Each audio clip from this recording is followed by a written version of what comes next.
ಇದೆಲ್ಲ ಪ್ರೇಕ್ಷಕರಿಗೆ ಒಂದು ಸ್ಮಾಲ್ ಎಂಟರ್ಟೈನ್ಮೆಂಟ್. ನಮ್ಮ ಸ್ನೇಹಿತ ಶಿವ, ಚೆನ್ನೈನ ಶಿವ ನಮ್ಮ ಎಲ್ಲ ಸೆಲೆಬ್ರಿಟೀಸ್ ಹತ್ರ ಹೋಗ್ತಾರೆ, ಅವ್ರನ್ನ ಸಣ್ಣ ಕ್ವಶನ್ಗಳನ್ನ ಕೇಳ್ತಾರೆ.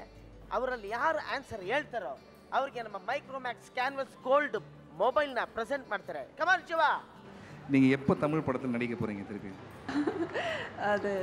Everybody, I mean, I'm really glad I'm doing Tamil film after 25 years, I think. Thank you. For your 150th film, when are you going to start the movie?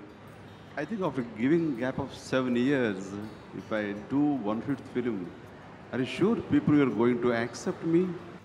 1 second. Sir, this is enough, sir. I'm ready to work, but I've been searching for a good subject. So once I get the subject, definitely I'm going to do it. And most probably end of this year, I might start. So thank you. I need all your blessings and encouragement as you are giving. Thank you so much. That's a Canvas Gold Micromax phone for you, sir. Super ಆಗಿ answer ಕೊಟ್ಟರು. Choice ಇದ್ರೆ ಹುಲಿ, ಇಲ್ಲ ಅಂದ್ರೆ ಇಲಿ. ಇದು ನಾವು ಅವಾರ್ಡ್ನ ಸುಮ್ಮನೆ ಕೊಡ್ತಾ ಇಲ್ಲ. ಇದು ನಿಮ್ಮ ಚಾಯ್ಸ್, ನಿಮ್ಮ ಆಯ್ಕೆ, ನಿಮ್ಮ ಕಲಾವಿದರಿಗೆ ನೀವೇ ಕೊಡ್ತಾರಂತ ಅವಾರ್ಡ್. ಚಾಯ್ಸ್ ಇದ್ರೆ ಹುಲಿ, ಇಲ್ಲಾಂದ್ರೆ ಇಲಿ. Micromax SIIMA best evident actress. ಯಜ್ಞವ್ರೆ, ನಿಮ್ಮ ಮೊದಲ ಅನುಭವ ಹೇಗಿತ್ತು? ನೀವು ಕಾಶಿನಾಥ್ ಸರ್ದು ಫಿಲ್ಮ್ ಬಗ್ಗೆ ಮಾತಾಡ್ತಿದ್ದೀರಾ? ನಾ ಕಾಶಿನಾಥ್ ಸರ್ ಸಿನಿಮಾ ಅನುಭವ ಬಗ್ಗೆ ಕೇಳ್ತಾ ಇಲ್ಲ. ನಿಮ್ಮ ಮೊದಲ ಸಿನಿಮಾ ಕ್ಯಾಮ್ರಾ ಮುಂದೆ ನಿಂತ್ಕೊಂಡ್ರಲ್ಲ, ಆ ಅನುಭವ ಹೇಗಿತ್ತು ಅಂತ ಕೇಳ್ತಾ ಇದ್ದೀನಿ.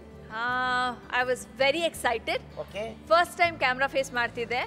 ನರ್ವಸ್ನೆಸ್ ಏನು ಇರಲಿಲ್ಲ, ಕ್ಯಾಮ್ರಾ ಆಂಗಲ್ ಬಗ್ಗೆ ಏನು ಗೊತ್ತಿರಲಿಲ್ಲ. ಆದರೆ ಒಂದು ಕ್ಯಾರೆಕ್ಟರ್ ಪೋರ್ಟ್ರೇ ಮಾಡಕ್ಕೆ ಸಿಗತ್ತೆ ಅಂತ ತುಂಬ ಎಕ್ಸೈಟೆಡ್ ಆಗಿದೆ. ಸೊ ಈಗ ಕ್ಯಾಮ್ರಾ ಆಂಗಲ್ ಎಲ್ಲ ತಿಳ್ಕೊಂಡು ಡೈರೆಕ್ಟರ್ ಆಗಬೇಕು ಅಂತ ಹೊರಟಿದ್ದೀರಾ? ಇಲ್ಲ ಸರ್, ಸದ್ಯದಲ್ಲಿ ನಾನು ಸದ್ಯಕ್ಕೆ ಆಕ್ಟ್ರೆಸ್ ಆಗಿ ತುಂಬ ಖುಷಿಯಾಗಿದ್ದೀನಿ. Very good. ಈಗ ಏನ ಮಾಡಿದ್ದು? ಈಗ ಬೆಸ್ಟ್ ಡೆಬ್ಯೂಟೆಂಟ್ ಆಕ್ಟ್ರೆಸ್ ಅವಾರ್ಡ್, ಈ ಅವಾರ್ಡ್ನ ಕೊಡೋದಕ್ಕೆ ಬರ್ತಾ ಇದ್ದಾರೆ ಆಫ್ತಾಬ್ ಶಿವದಾಸಾನಿ ಮತ್ತು ಮಿಸ್ ಬೃಂದಾ ಪ್ರಸಾದ್, ಚೇರ್ಪರ್ಸನ್ ಸೈಮಾ.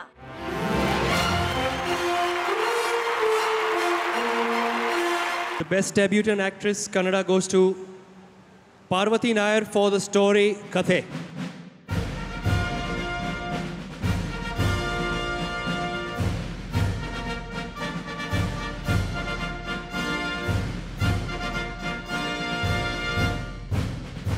ಪಾರ್ವತಿ ಅವರೇ, ಒಂದೆರಡು ಮಾತು. Thank you, Saima, for this award. I like to thank my director and my whole team for casting me in the film. I like to thank my family for all the support. And it's a privilege getting this award in front of all the dignitaries and all the actors I've, looked upon when I grew up. Thank you all. And I like to dedicate this award to my parents and my brother, because of whom I'm here today. Thank you.